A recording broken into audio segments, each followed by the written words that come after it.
They look like the just absolute best. We'll see.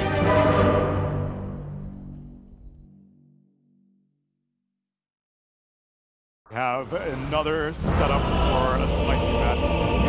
Relatively way LGD throughout this tournament. Whoa, but saw how these types of series played out in Singapore first mean anything. Let's pass it over to our casters. Prepare for battle. 4 out of 5 of the series that Evil Geniuses have played in their lower bracket run have gone the distance. 2-1, and only 2-0 they actually got was up against Nigma. So, Evil Geniuses, they've certainly shown that they know how to be able to bounce back from a loss. In fact, that was something that I really loved to hear about from Curtis, and he was talking about how these players, every single one of them, they say, this is the best team I've ever played on. He says that's usually a sign of having good mentality in the team. I would agree, but I'm a bit concerned for their body language. I mean, EG, they're typically more subdued, you know, not often smiling in the pre-match, but definitely a little shaken after that last loss. I think their draft is a bit better here. Abed Storm, hero he played almost well enough to win the previous major final. PSG.LGD, overwhelming amount of team fight. Crit has walked up high ground. And very likely is going to be giving away the first blood. Oh, he tried to find the opening, but no! I cannot believe that angle got blocked. I thought for sure he was going to be able to roll away there, but nope. First blood going to be given to none other than Ame. Of all the people to give it to. Yep, and Ame Terrorblade at that, Kyle. Yeah, we had discussed thinking Axe might be banned, but EG took it away immediately with the first 2 Viper. I think primarily out of fear of that Axe, the Nether Toxin disabling spin, so, you know, end of the day, you're not picking Axe into a Viper. Also, definitely a hero that could bully him out of the lane if they were to give it to Ame on the 1 position. I think Fly actually started off trying to body block a little bit, but yeah, that's going to be LGD starting off with not just the first blood on Ame, but 3 bounty runes as well. So, Evil Geniuses going to have to do pretty well in the lanes. Start things off to be able to offset a small little advantage for LGD. So what is our lanes? I saw they're going to go for the Brewmaster. Oh, top lane. Ice, Ice, Ice being pressured nice and early by the Trine lane of PSG.LGD. Second kill for LGD. They've always been so good at that. Historically, whenever Ame's on the team, they give him the last hit. And you saw there, it was even covered. If that hadn't finished it, they would have picked it up with the Shaman, so it wasn't like there was a risk of Ice escaping. And I like this move. They start with the tri lane. Not really much. I think Ench could probably do some damage down bottom, but not at level 1. That's the thing. Sure. I mean, much better, much more important to be able to keep the Viper shut down against a Terrorblade than to make sure that your Brewmaster is having a perfectly A-OK time. This is how you used to beat offlane Viper. They hear, oh, hang on. Nice roll-in kickback. Doesn't quite hit the Remnant combo, but they still have the kill. That one's going to go to Crit. Look at the lane. 2-0, 9-3 on Abed. And he's getting a full wave deny under tower. That's crazy. I think Abed's a little mad. And he's got a lot of reason to be mad. In fact, the reason for him to be mad at LGD dates all the way back to TI8. And 2 of these players, Jinkyu as well as PYW, first showed up on the international stage for Team Serenity. They managed to go through group stage, ended up in the lower bracket. They played that best of 1 stage. You know who they played against, Kyle? Fnatic? Fnatic, that's right, Fnatic. Lost that best of 1 against Team Serenity, and that Fnatic had Abed on it. He's come a long way since then. Oh, that roster was star-studded, but never really got the results that this EG lineup has been able to accumulate during 2020 and 2021. So far, so good for EG, in a good spot in all 3 lanes. But the trouble with offlane Viper has always been what happens if you just get owned in the laning phase. You're a lane dominator, and yeah, you can always go recover the jungle, but that's not ideal. Well, roll through won't land. Great gank from Crit, though. I think for him, well, for his team, it's going to be Crit on the Earth, which is going to have to step up. They want to W an Ame. What? Okay, not only is he, I'm dead, like he's dead, but now he has to walk back to lane because of that very, very awkward TP play. Yeah, it was I mean, he spent his gold, I believe, before he died, so that's something. I mean, but yeah, there goes your first blood advantage. He could have just TP'd on the roll, you know, like, it would have been fine, but yeah. You know, just not really respecting the dive, but that's the power of Viper. He hits level 3, and suddenly TB left alone is in big trouble. Surprised that PSG.LGD didn't think about just keeping a tri-lane. AA, a strong support, but it's not as if he'd be able to stop Faith Beyond alone from just pulling creep waves. Which is what he's doing right now. This is the sort of lane Nature's Prophet thrives in. You don't really mind the enemy offlaner, and they can't really kill treants. So you see him just zoning out the Shadow Shaman, basically with just his AA and treants. So very nice for EG so far. Ahead in, I would say, all 3 lanes. Looking at it, specifically mid, Abed is going off.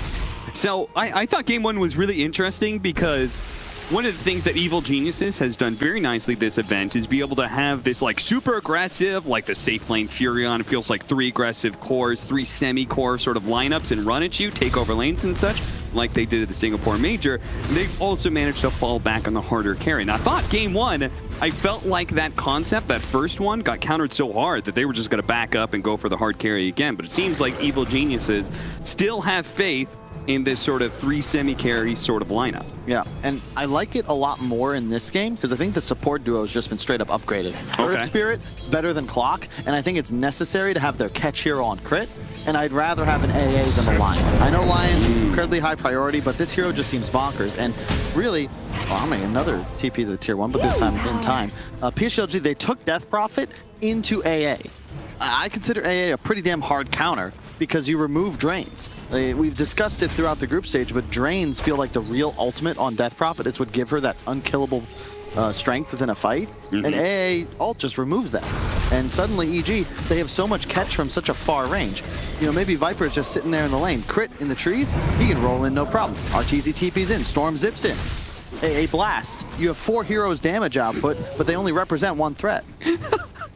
Crit and Ice have no heroes to kill, so they go ahead and kink the big Eagle Song creep. Faith Beyond body blocked in. RTZ, he's shown the body blocking skills before in this tournament, most notably that Terrorblade illusion play that he had, and does so again against Faith Beyond's Brewmaster. Jinkyu, though, setting up. You can see the ward behind the tier 1 tower here. Looks to be able to see a hero rotating in, and with this exorcism and with his disables, get a kill off of it. They're going to be able to find it, though. They're going to roll on in now. That's going to be a little bit shy. 3 heroes here. Jinkyu is actually going to be gone on by Abed. Nobody else from the team is going to try and help him out. Not even the Death Prophet. Just ran for the power runes and wasn't even there. They lost the 50-50. Will Abed, he's going to charge uphill. He would love to steal the bounty as well, but he's going to leave that for his Earth Spirit. Full drive-by scoop and pull the creep wave too. So this is looking real good for EG. At the moment, it's at least, well, let me rephrase. It's better than last game. Yep. It's a good start. Yeah. And Ice is 6. Yeah, and he's very likely dead.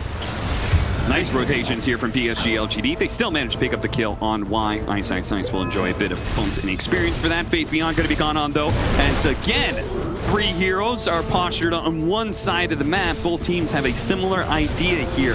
The laning phase beginning to break down. Let's just provide overwhelming numbers to a certain side.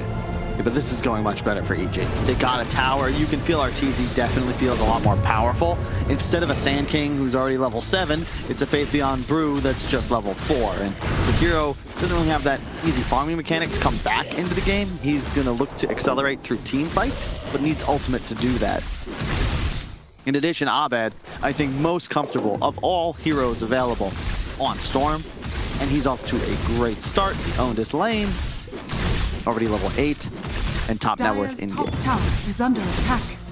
Now, of course, we heard the stat earlier, thanks to our friend Liamir, who gave us the stat on which objective first taken has the highest win probability. Jinkyu going to be run down here by the Shadow Shaman. Now, the mid tower is a very frequent go-to, and it's why it is so valued. But the offlane tower is another one that usually has a very high win rate as the first objective taken on the map. And it usually means that you won your safe lane so hard that you got an objective you usually shouldn't be able to do. Or in this case, because you've got a Fury on safe lane. Yeah, it happens like we saw it in this game, where it's just for free. It's like, oh, well, we're owning so hard, the hero's not here, we'll just keep going. And unfortunately for PSG.LGD, they don't have great pickoff. Their support duo is somewhat worthless until the later portions of this game. Terrorblade popping meta just to farm camps, and that's their gank attempt. Jin-Q walking forwards to try and hex shackle onto a storm. Other than that, Arteezy, all the space in the world, is actually rushing Maelstrom this game before Witchblade. They're actually going to roll on a Terrorblade with meta out because Abed felt so strong, and they were right. Crit and Abed execute a metamorphosed Terrorblade who thought he could just farm up Ancients. And he thought wrong. Didn't have Sunder skill, typical Ame, maximizing for his net worth grind. And this time it's EG off to the races, huge lead. They'd love to scoop the mid tower, but they don't need it. Ult popped mid by Nothing to Say, had a regen running, so he'll still be full HP, but Ice looks like he might want to make a move here. Yep, they're immediately going to start slowing somebody down. Wasn't sure if it was Nothing to Say or Jin-Q. Ends up being neither, thanks to the silence. Denies the Viper Strike. Still, though, these sort of rotations that are forced, when you look at the Nature's Prophet being there, well, he can always relocate to another side of the map, so... This is such a better Prophet game. The support duo is so frustrated by these creeps constantly scouting and chasing them around. Ice is huge. Prophet, nothing to really fear here. There's no hard initiation on the side of PSG.LGD. No pesky axes or Sand Kings to worry about clearing your creeps. So... just gonna hit tower. Now, the way I usually like to describe these lineups, Kyle, is this is a lineup that has to be ahead. Oh, the roll in. Not quite landing, but the silence to follow it up, and that'll easily free up Abed to be able to go for the execution. Nothing to say. He's gonna be underneath the Sprout, plus a Remnant. They do manage to get a stun immediately onto Abed. He's gonna jump away thanks to the buyback. Very disciplined from EG, trying to get away and out. Abed with the last bit of mana. They're actually gonna turn around on Nothing to Say here with the Ice Blast. Just the supports can kill the mid laner of LGD. Once again, the body blocks from Arteezy, netting another kill, this time onto Y, and Abed still running away. Faith Beyond desperate to be able to pick up this one kill, but it's denied. Vortex back into the roll-in, and Abed says, remember me? Thanks for the killing spree, buddy. Jin-Q chased down underneath a tier 2 even. LGD are being hunted. And EG, I hear them coming to life behind me. A lot of sound in that last engagement. Excellent team play. Abed surviving. They kill mid tower, but they just commit. Oh, Ice, you've overextended this time, surely. Can they not get in range? Do they not? Oh, no. He's going to walk right past everybody. They're trying to go for it, but the Urn is going to heal him up a little bit more. And if they're not careful, double damage. They may get gone on by Abed, who now has a double damage room. And the quick bottle pass over, too. So Crit gives him a couple free charges. That was a really cool fight. Faith Beyond. He's going to be able to do this throughout these engagements, but he actually dispelled the Cold Feet off of Nothing to Say with his AoE Storm Spirit nice. cleanse. He can also do the same to Magnetize, keep in mind. So Crit has got to be a little cautious in a way. A big AoE Dispel just removes Earth Spirit's ultimate from the game, but the trouble is they're just behind. And Storm, way too strong at the moment, has DD, Kaya. They're looking to make moves. A big pickup for LGD. Managing to get Arteezy here, but at the same time, they cannot afford to lose Nothing to Say again, but they will anyway. Dominating streak for Abed as the smoke, the three-man smoke that they operated early, is successful in finding a kill. Fly also demonstrating why I like AA the most of any of these ranged intelligence support heroes. Ice Vortex. He's already got 3 points in it. He'll look to max it next. Increased magic damage. It'll be 24% when maxed out. But more importantly, especially his Radiant, gives vision in the road. Long zip in with a roll in from Crit to lead things off. And Ame, they're going to roll away from me. Looking for the Sundering Dust manage to get it off. And Abed, he's overcommitted now. He's going to use the last bit of mana to be able to make a jump away here. And PSG.LGD really want to be able to catch somebody with this. They're going to pop the Primal Split. Leading off, Ice, hit by the stun. Tornado onto the Ancient Apparition. This should net them 2 kills. Nice split from Faith Beyond. And that's the bane of Viper. It doesn't matter what position or what time in the meta. Brewmaster loves to play against Viper. You just chase him down with the pandas, throw him up in the air. Not much you can do about it. But well done by EG to escape with only the 2 losses. Very unfortunate that the Sunder was able to go off. I think maybe if Abed commits there, zips through for that one last attack with overcharge, like, it could be better. But alas, it doesn't matter. Arteezy, he had died top, but he went Maelstrom first, so he'll be looking to farm up as fast as possible. His BKB timing is everything in this game, because PSG.LGD, their physical damage output is relatively limited. Yes, the TB meta could be tough to deal with, but he's a little bit behind, and the Death Prophet Exorcism isn't too fearsome. It'll also allow him to then commit, because he has all these heroes with tons of reach. You know, Storm Spirit and Earth Spirit gonna tag team, just dive in onto the support duo. Arteezy with the BKB, he'll just pour it in as well, pop it, and ensure they can finish a fight with 1 or 2 kills. Another Ice Blast, another kill on Nothing to Say. This combination between Abed and his 2 supports, they're linking up so beautifully. Yeah, Earth Spirit, one of the highest damage magic supports as well, and Fly just drops a Vortex and says, hey guys, here's more than a veil of added damage. Yeah, mixed in with the Ice Blast, so they have a sort of semi-global possibility of ganking. Like, Abed can make these really long jumps and have the Ice Blast be set up by the Vortex. It looks good. Evil Geniuses are up by 4,000 net worth, but again, this is a lineup that needs to be able to stay ahead, correct? I mean, they are surely going to get outscaled by PSG.LGD's lineup, right? In theory, you know, they're once again. Oh God, Nothing to Say. He cannot survive. Even this time around, he had the 2 supports behind him, but they couldn't stop Abed's damage. So they're going to trade an Earth Spirit for a Death Prophet. Which, like at this point, Death Prophet not that much farther ahead in net worth than this Earth Spirit.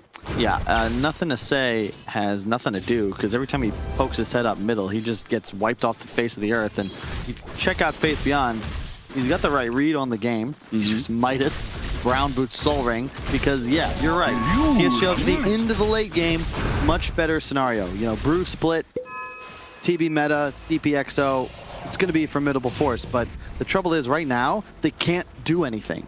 Yeah. They can't kill anyone, and they can't acquire any map control other than farming waves in front of their towers or sending TB illusions out. So maybe it's time to smoke. It looks like that may be the plan. PSG.LGD have played this Brewmaster once before in iLeague about a month ago, and he did go this Brown Boots into Midas into straight Aghanim Scepter Blink Dagger as his build, and even a refresher with the Aghanim Scepter. This guy knows what this hero's all about. It's the ultimate, and as many primal splits as possible. Exactly. It gives you the second.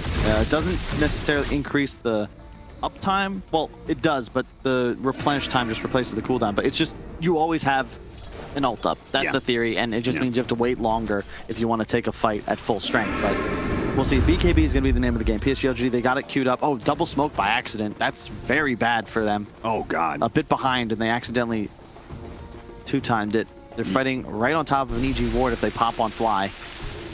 Looks like that might happen. They're going to move around here, down to the low ground. It pops.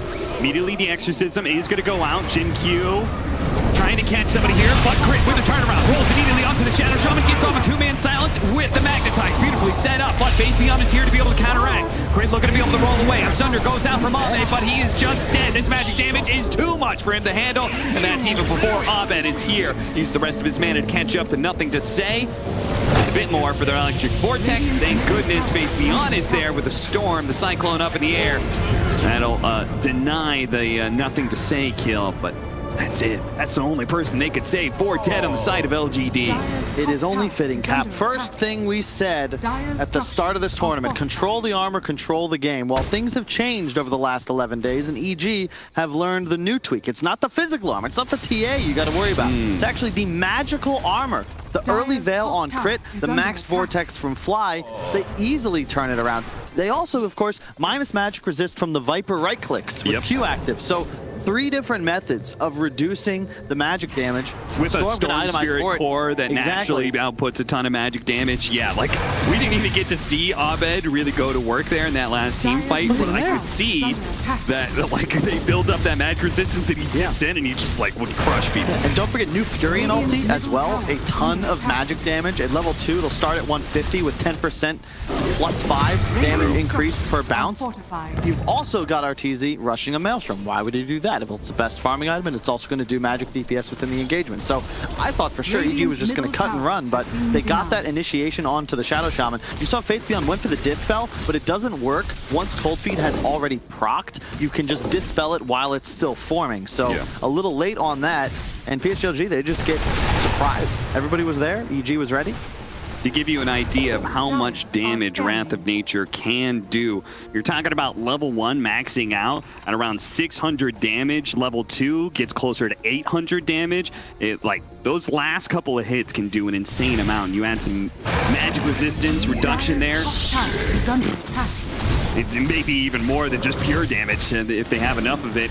Evil Genius is going to be able to find this pick off on Jin Q and turn it into a tier 2, first tier 2 of the game, down by 18 minutes. So look for that outpost to be taken. Yeah, this is the way to win Dota right now. I love this from EG. I think first game, maybe still a little tired, right? They had to win a BO3. They had to wait for the Wii show to conclude. And they got caught napping in that fight around the tier 1. This time, it's the aggression. It's the fact that they actually have playmaking potential. You know, not like Fly played a poor Clockwork, but I think Crit much more at home on this active roaming position. It's what he's had the most success with so far in his career. And just better lanes too, right? Yeah. EG's lanes actually the lanes went really well for them this time around. Now, LGD, we talked about this game 1. They have such a strong understanding of timings, right? And being able to know when your lineup has this really nice peak against the enemy lineup. And we've seen them be down under aggressive teams before and just stall the game out until they hit a certain point. What is that turnaround point for LGD? What would that look like as we're going to watch why? Die again here. Die again here. There it is. Okay, we got it. They were a little concerned that there might be follow-up with that silence, but they just don't have anything to fear. So you ask, okay, well, what's the turnaround point? Probably the BKBs. Ame's about to finish his. Nothing to say, still a full recipe away. Jin Q's trying to build one. Of course, that may be a long time. Half an hour from now, given the current rate of the game for him. He's going the cool build, though, where you get a quick blink, but maxed out Hex and Shackles. So the thing that I love about this hero is you represent kill threat with basically any other hero in addition to yourself. Sure. It's so much lockdown, you drop wards, you can see him playing with nothing to say. That's what they're looking to do here. So similar to game 1, where Evil Geniuses got to a point where they're going to try and split push as much as possible, PSG.LGD is going to do something similar here, but this time around, it feels like they actually have real kill threat. Yep. Whereas last time around, we watched Evil Geniuses like smoke to no avail time and time again. It just felt like they couldn't actually reliably get kills. So EG is going to have to be careful and guard their lead well. Otherwise, a pickoff as simple as just being able to catch Abed, say, in the bottom lane could be a massive turnaround for PSG.LGD. And of course, maybe not Abed with the Aegis that he's currently rocking. That would be a little difficult. Yeah, it's all going to be the team fights. Because Faith Beyond, like, it feels weird, but you have to buy Midas just for the XP and to stay engaged, right?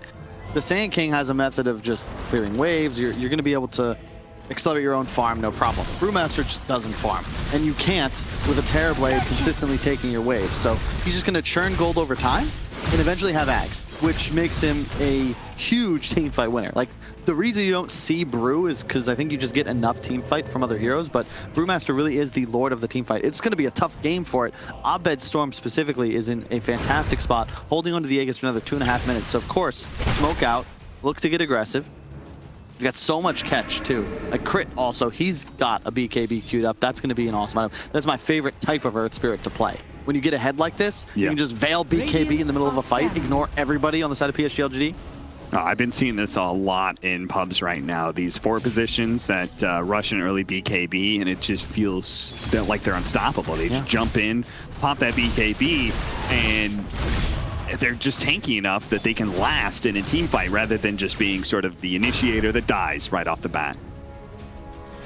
And Abed is just enormous. He's going to have an Orchid soon, like that decision. It forces BKB by itself if he zips in crit, and he'll be able to solo kill both supports for some time. And yeah, just push out bottom. Mjolnir already up on RTZ. To be fair, is there any downside to going BKB on these cores, though? I feel like just because of the lineup and the magic damage we were talking about, they were always going to go BKB. So sure, but the problem is, like, specifically on Nothing to Say, like, this is not a performance we'd see from him often. He is just straight up hood BKB. So he's, again, playing for a timing that's now. They need to win a fight now. And if EG get a read on that and just try to slow things down, ensure any 5-on-5 engagement takes place in their territory where they have vision, where they have the high ground, they're out farming every minute. Yeah. And it'll really just be Ame at the end of the day that is a real damage threat. Somebody who's actually scaling. Yeah, Faith Beyond, Midas, not terrible, but they're in a rough spot. You can just look at the map control. PSG.LGD, they're just mirroring, they're cutting waves. And they've ceded complete control of their ancient triangle. Faith Beyond. Perfectly controlled in his split pushing right now, 1100 away from that Aghanim Scepter. And, I'm not even sure how good this is going to feel, just because the Orchid on Abed, like, it's nice to have 2 charges, but what if he doesn't even get off the first one? That's the thing, it's more time needed. They need the BKB on him as well. Because he's the real save for the Orchid in a way. Like, Faith Beyond, honestly, you have to play a near flawless brew to get this game. The AoE Dispel on the Storm Panda is actually really underrated. But I'm dead. No doubt. I just don't see who he's going to save. The damage is going to come so fast. Fly, you're in trouble. He is in trouble. He's being chased down right now by a full PSG.LGD squad. Evil Geniuses will not turn around. Try and save their captain. Watch out, it just make a long TP zip out. Whoa, never mind. Crit actually went in. And he caught Faith Beyond. What? Oh, we got to see that one again. I'm assuming maybe he took a little bit of ball lightning damage. They hit him with the ice blast, and then Crit saw, okay, he's low enough. I can just commit to this. I was still at Cameron Abed. Yeah, I mean, Crit just crushed him. He didn't even magnetize. That was so much damage. But yeah, you're right. The ice blast hit. I don't know. They're going to force out that BKB, or at least try to anyway. Nothing to Say is going to be keeping it under control here. The Bloodstone, it's going to go off, but the damage is coming so fast they get the kill. Abed falls, and a monster kill streak goes to Nothing to Say. That is 741 gold for him. Of all the heroes to feed to DP, that is not the move. And PSG.LGD, they know too. They're going to try and tilt Abed, though I have heard that this man is untiltable. But maybe Emo can claim otherwise. Yeah, he's still one of the most consistent players in the scene. I wouldn't put that finals on Abed. That was just IG coming through with some new stuff, but questionable. They saw the BKB. They knew he had one. I like the play if he zips back immediately, right? Oh, we tried to force it. He, kept his discipline, conserved the cooldown, but he zips into the fog and just boom. The instant hex that Effie was talking about being a concern. And they just blow everything. There's no BKB on Abed. The silence came out from Crit, but Nothing to Say. The Orchid had faded by that point, so he hit with the AoE silence. It was a great ward trap, and they get a kill on maybe not the most important player on EG, because Arteezy's farm is actually pretty huge. He's actually outpacing the Terrorblade. He'll have an AC finished in just 300 gold. And I've heard tell that Prophet kind of not out carries Terrorblade, but carries him like in this way, in this kind of game. You're ahead, you control the map. So you just like, if you can stay ahead by 10,000 net worth, let's say, you can go pretty late against a team. Eventually you're gonna buy a Hex. Like, they're gonna have tools to kill Terrorblade. He'll have the damage output because PSG.LGD, their lineup is ultimately moving closer and closer to a 4 Protect 1 single core. Yes, the other cores provide a ton of team fight, but they're not going to get their slots finished the same way EG's other 2 cores will. Right. And the support duo of EG is definitely going to output more damage. We shall see the brewings of a big fight upcoming. AC complete. The Rod of Atos is going to come out first, but the Force Staff will defend against the Ice Blast. Ice. Forced down to low ground here to get away. He's going to defend that ward with his life, it seems. Ice. Going to be caught by the Hex, though. Immediately counter. Initiation there from Abed. Silences up Jin Q. Arteezy looks to finish him off. The Sprout actually blocking him in, but Jin Q, as a man, turns around and shackles up Artur before he finally dies to Crit. Now, PSG.LGD are not quite sure what to do here. They've popped that Brewmaster ultimate. The Primal Split is out. He has Ags, though. This will be one more. If he needs it. He's got another one to go here. May try and pop it in. He's going to pop it. He needs to do it now before the jump comes in, and he does. He turns around, immediately stuns up Crit. Here comes, nothing to say, blocking out Crit, not allowing him to be able to roll away. They want the kill on the support because that's all they can get right now. BKB used by Ame, and even fearfully popping it. Oh no, that Sunder just led to nothing to say. He's dead. Another time, another no BKB. Abed's going to go for more Faith Beyond. He will be able to TP away, no interrupt nearby, but I feel like I've seen Ame do that before in both this tournament and previous ones. I don't blame him. He's playing somewhat selfishly. He didn't have BKB, but yeah, nothing to say. You got to be cautious. He had vision, which is what's weird. Like, he had vision of that high ground and just charged up it. If he BKB's there, that's a sick play. Abed was real low on mana. Maybe you can turn that around. Full health meta TB behind you. Yeah. But uncharacteristic, and EG hold on to their lead. Ame with the betrayal on nothing to say will keep farming. He's trying to win this game solo, it seems. Has 17,000 net worth. Is only 1,500 behind RTZ, who is going to be going for an Eon Disc. So once again, we're going to be seeing that item put to use as the game goes late to make sure there's no freebie pickoffs. Yeah, it's somewhat necessary because he fears the roster, right? That's the 100 to 0 that could take him down. This would allow him to cleanse into the immediate BKB. So team fights could be troublesome, but it means he can split push a lot safer. They don't have any BKB TP interrupt. Going through some of the potential items that have been picked up or will be picked up, and I have to say that Aghanim Scepter is probably the most exciting one for the Storm Spirit. Pulling them into both the Earth Spirit and Ancient Apparition AoEs, that sounds pretty good to me. And they gave that first shard, though, to RTZ.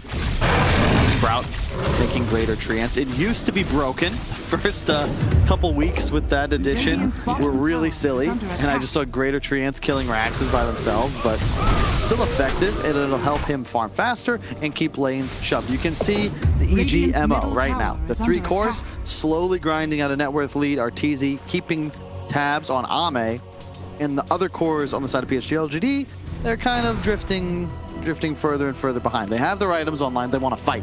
But if they can't fight, well, they're just kind of running in circles. Yeah. I will say that I think Faith Beyond is going to be kind of okay because he's just a primal split most of the time anyway, but I'm really concerned about Nothing to Say's net worth drifting lower and lower down the list here as now he's behind Ice on the Viper. Radiant's bottom tower. I want to talk about this Viper build a little bit because was it you that we were talking about Cuckoo's Viper, how he built up a damage build? Maybe it was Curtis, but going to be going for like more of the utility style. The Viper to start things off with the Rod of Atos and the Urn rather than the Dragonlance Treads build. Radiant's bottom tower. I don't mind it. Oh, he has no cleanse. Is he dead? Yeah, he's dead. Ice Blast is coming in hot. Or maybe cold, and that will be the death of Faith Beyond. 26-13 now in Game 2 of this best of 5. Evil Geniuses looking to even out the series. He's got a shard on ice, too. Now poison attack affecting buildings, reducing its armor by 1 per stack. So now they that is very clear. You only get that pickup really when you want to go high ground. So, but it also gives you an increase on max stacks, so it's even more potential minus magic resistance as well.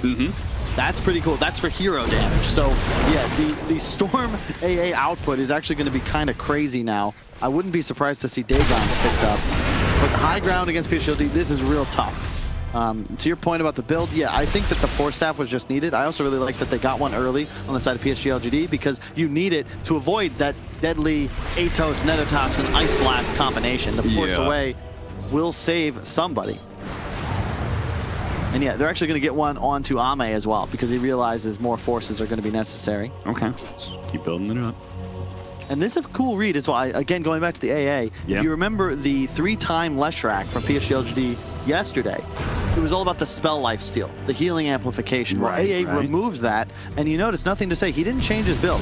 Hood, a BKB, but he's now going for the Sanj Kaya. So again, playing around that self-regen amplification, but it won't be effective if he gets blasted. It won't be as effective if he gets hit by, say, a Viper with Scotty, which is, of course, going to be Ice's next item. Yeah, the way you put that, it really makes it seem like this Ancient Apparition and just this heavy amount of magic damage in general seems to be a good game plan for Evil Geniuses against what PSG.LGD has done the best with. Now, they are 5-band smoked across.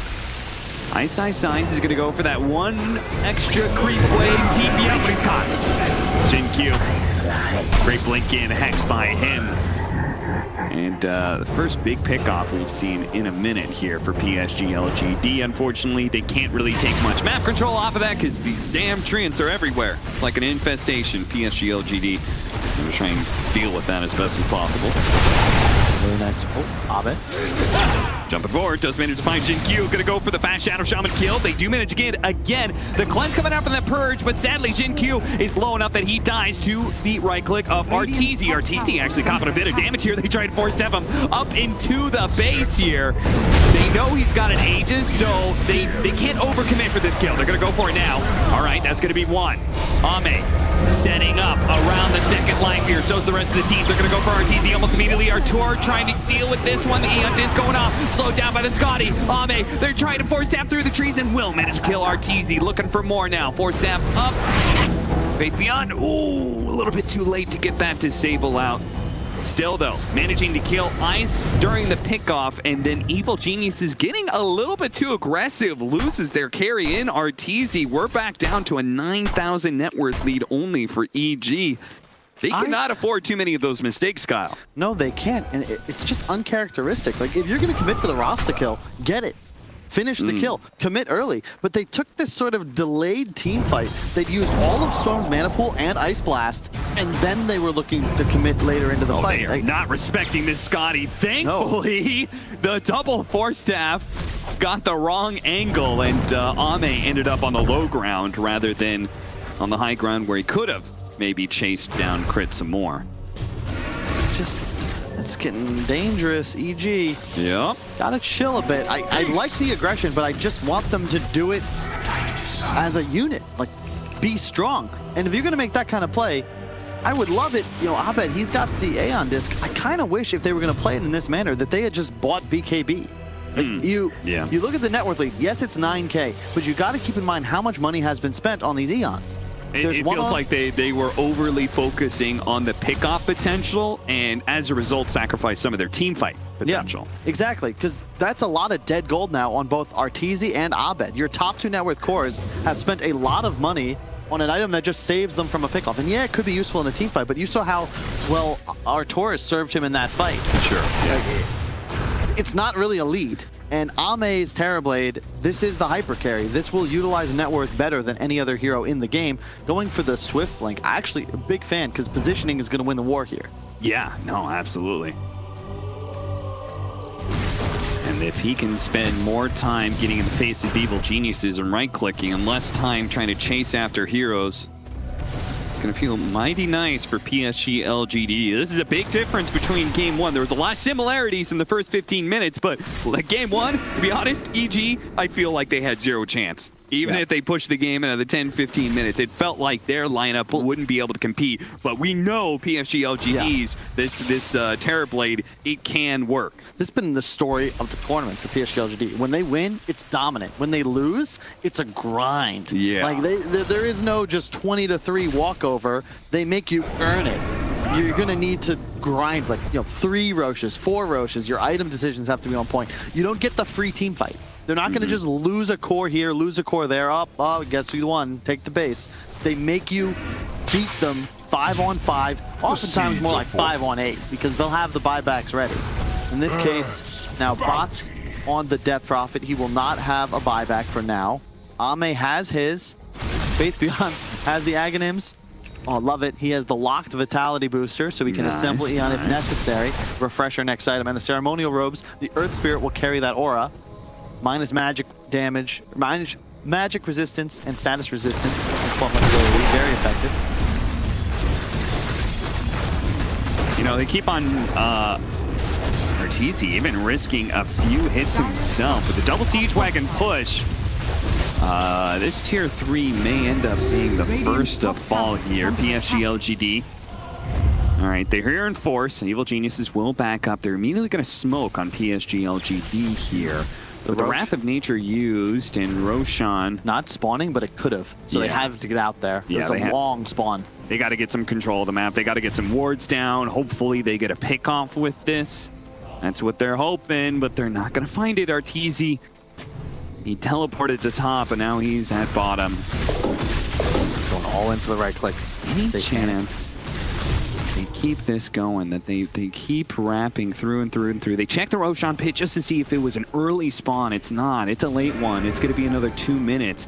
And if they don't show soon, Evil Geniuses will hit that high ground again. And they're going to force PSG.LGD to mass 2v back. It's going to be too late. Tier 3 is definitely dead. Arteezy going to keep it going here. But oh, immediately the blink in from Ame. He's going for Arteezy here. The Eon Disc, the 4 stabs are trying to get Artur out of here. Turns around. BKB activated. Goes Satanic as much as possible. The Ice Blast is going to whip. The roll on it from Crit is trying to stall out the damage with the Terrorblade, but it overwhelms Arteezy. And look at the suck. Nothing to say. Managing to take on 3 members of Evil Geniuses at one time. 2 of them die. Ame launches it. But the Hex, is that going to be enough? They turn around, trying to finish off Ame. He's pumping out the damage. Ame, he doesn't get him. The Orchid does, though. They weren't able to dispel that one. They get Ame. What a disaster it would have been for Evil Geniuses if they couldn't get that one carry. They trade 4, though, for the 3, excuse me, of PSG.LGD.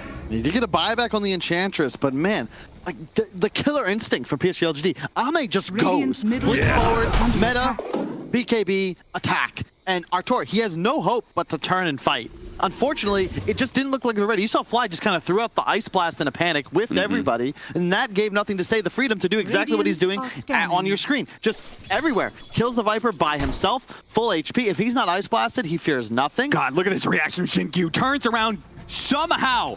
Barely outside of that vortex. Oh my God, that was so close. If he gets pulled, those 3 are dead. They're all dead. Abed lives, very likely. Crit might be able to get out. Crit probably dies anyway, but Abed had a cheese. Gonna live. He had a cheese and wasn't able to use it. He was full CC'd. You're talking about like 50 range, like the smallest margin on that pull of the vortex. He catches Jinkyu. It potentially would have been a huge loss for PSG.LGD. Instead, it's a huge win. Once again, back to that 9,000 net worth lead for Evil Geniuses, but the game is stalling out, Kyle. This net worth lead is not the same as it was 15 minutes ago, right? No, it's not. No, it is not at all. And suddenly it actually feels like PSG.LGD are taking control of the game. This Roche pit will be where the battleground is marked. They're all moving forwards. No refresher yet on Faithman, but he has a buyback, so will happily be the one to be initiated upon. It's an opportunity. Evil Geniuses, a return to being able to control this game. Force the Aeon. Or a chance for PSG.LGD to break EG. It all happens around this Roshan Disc. The Eon Disc is going to be popped on Faith Beyond, so we won't be able to play that frontline game again. You got to be careful now because the Shadow Shaman has a BKB. Yeah. This is where things get a little scary. Look at that flicker. I'm surprised nobody's taking that just because the Dispel would be really nice to have for even just a support against Abed's Orchid. Another Dispel, this time for Stormcrafter for Ice, or at least he finds that rather. EG, they have an advantage in the pit though because they have these tools of acquiring vision. Vortexes are going to start appearing everywhere. They're gonna jump in. All right. Pop.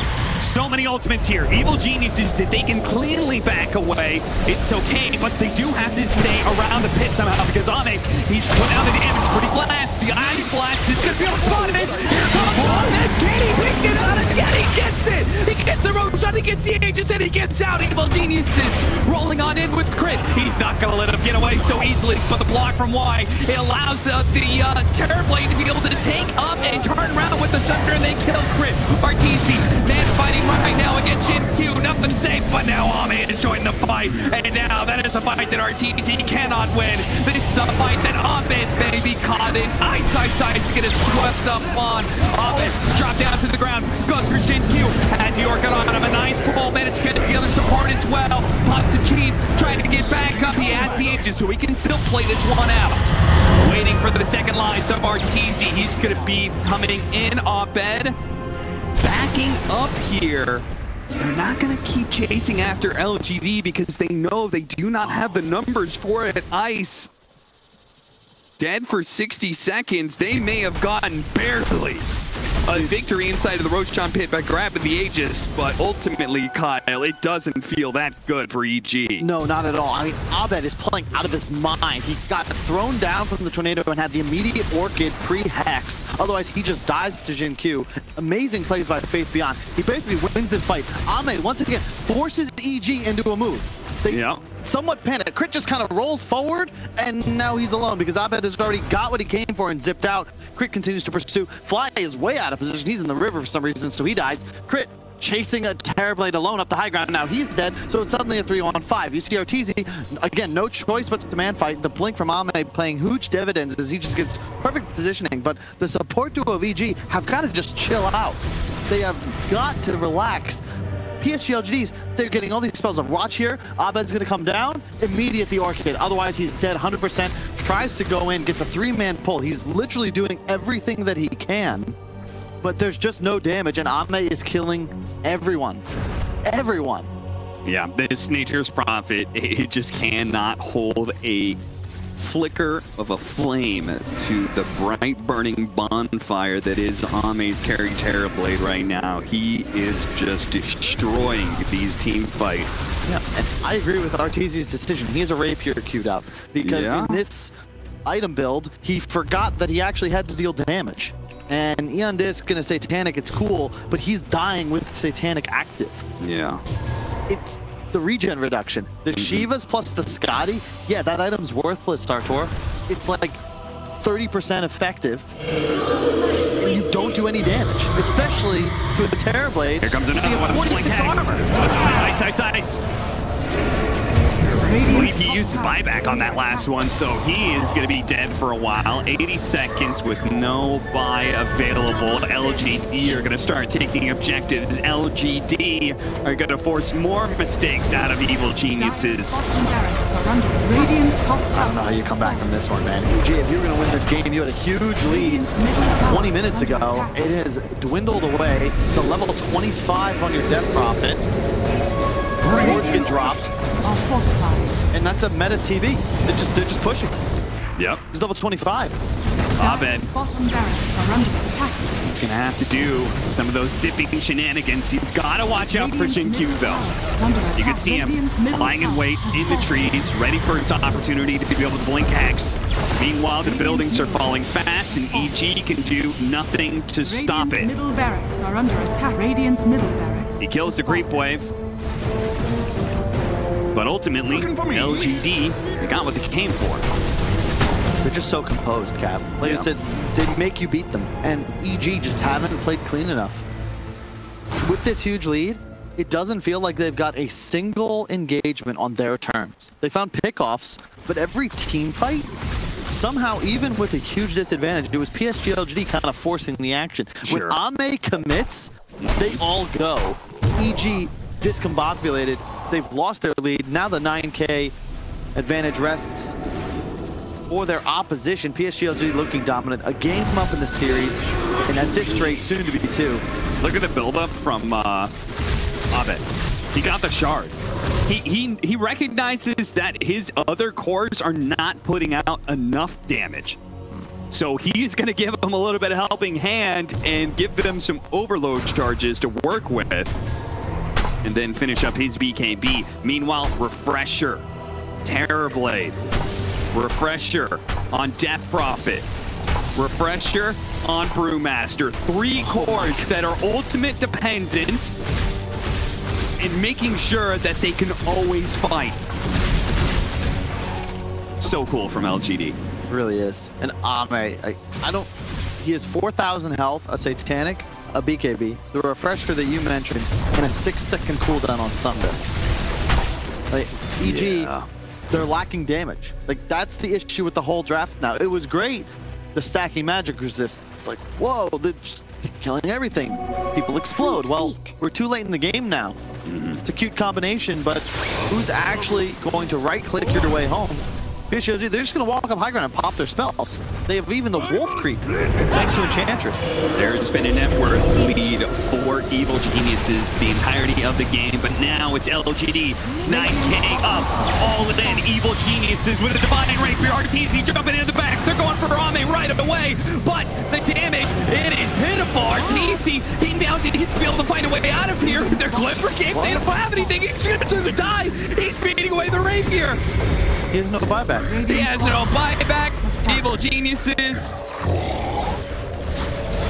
That's it for them in game 2. It's looking like, unless the 4 of them can do something without their carries to pull in. Whoa! Whoa! What was that? BKB's activated. Immediately a buyback coming out from Ame. He still has that refresher to work with, so he's going to be joining his team. Boots are traveling in. Radiant's middle tower has fallen. As he needs the BKB, we've just witnessed the magical burst from EG is still there. Pops a meta, respecting Evil Geniuses in their magic damage, keeping his distance. Another Ice Splash, but pops a BKB. He's going for the throne, and he's going to ignore Evil Geniuses' magic damage. He will ignore.